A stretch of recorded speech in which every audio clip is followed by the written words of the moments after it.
Hey guys, it's Sarah from Recovered Health. I'm out on a walk this morning. I just want to point out that I am walking to the car dealership to pick up my car from getting serviced, because hopefully we're going to California on a road trip next month, which I'm super excited about. But I figured, why not walk? It's 3 miles, took me 45 minutes. I don't have to deal with figuring out how to pick up my car now. I got my walk in. It's a win-win. So I just want to offer that I try to find creative ways to get exercise and walk throughout my day, because not only does it make my schedule easier, but it also gives me some time to think, decompress, and then I'm more productive in my day. But that's actually not what I popped on to talk about. So when I was leaving this morning, it's a little bit chilly in Portland, and my 9-year-old was doing schoolwork from home wearing shorts and a tank top, and she had the heater on and was sitting on a heating vent, and I totally kicked into my old school upbringing, and I was like, we don't turn the heater on in the spring. That's a waste of money and energy. We put on a sweater and some pants. And I could just hear my father's voice, because I was raised in the middle of 20 acres in the middle of nowhere, Vermont, in Adamant, and we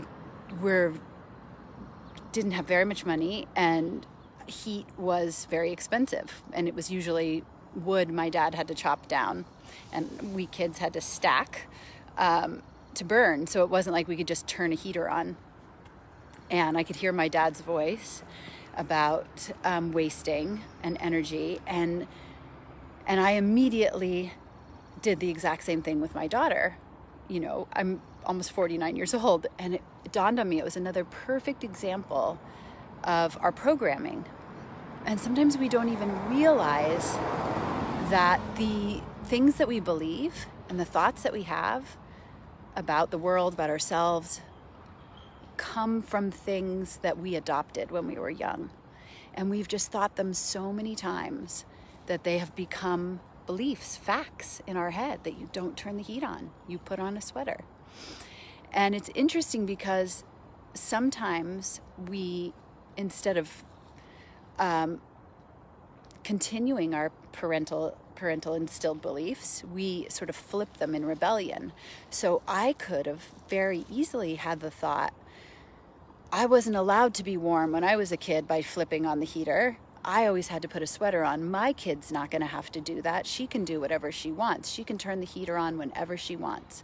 So another parent in my same situation could have flipped their belief on purpose and not had any problem at all with my daughter turning on the heater in mid-May. And so I just want to show you that these beliefs that we have are not only optional, but we can change them. I have friends and clients who have been told their whole lives, everyone in our family is overweight. You're just going to be overweight. You're always going to have to manage your weight. You're always going to have to be on a diet, just like everyone else. Oh, you will never have the kind of body that can wear clothes like that. You'll never be comfortable in a bathing suit. The women in our family, we just have awful hair. The women in our family, we all have hormone issues. Everyone gets diabetes in our family.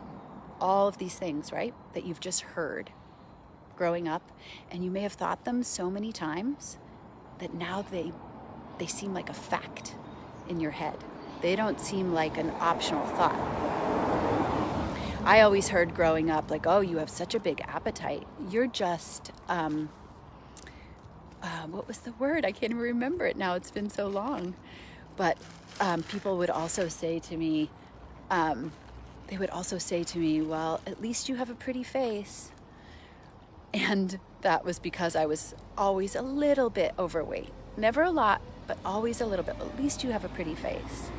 And so my thought always was, I am just permanently a little bit overweight. Oh, I was curvy. What's the word I'm looking of? I can only think of the Yiddish word zaftig, which is like curvaceous. But you don't have to believe all of those thoughts that you've been thinking your entire life, because the chances are that they're holding you back from getting what you want. You know, if you really would love to wear a bikini and feel amazing in it, but you just have always thought, like, women in my family can't wear bikinis. What if that wasn't true? What would you do differently?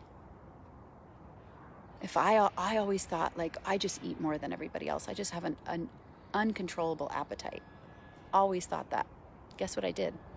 Always ate more than everybody else. Never controlled my appetite. Never even considered trying to control my appetite. And now I don't eat more than everybody else. I eat exactly how much I need. That's my new thought. I just eat what I need. Not more, not less. Change that.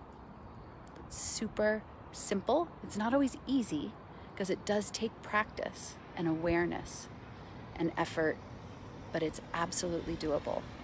So I just wanted to hop on and talk to you guys and, you know, spend some time today paying attention to your brain.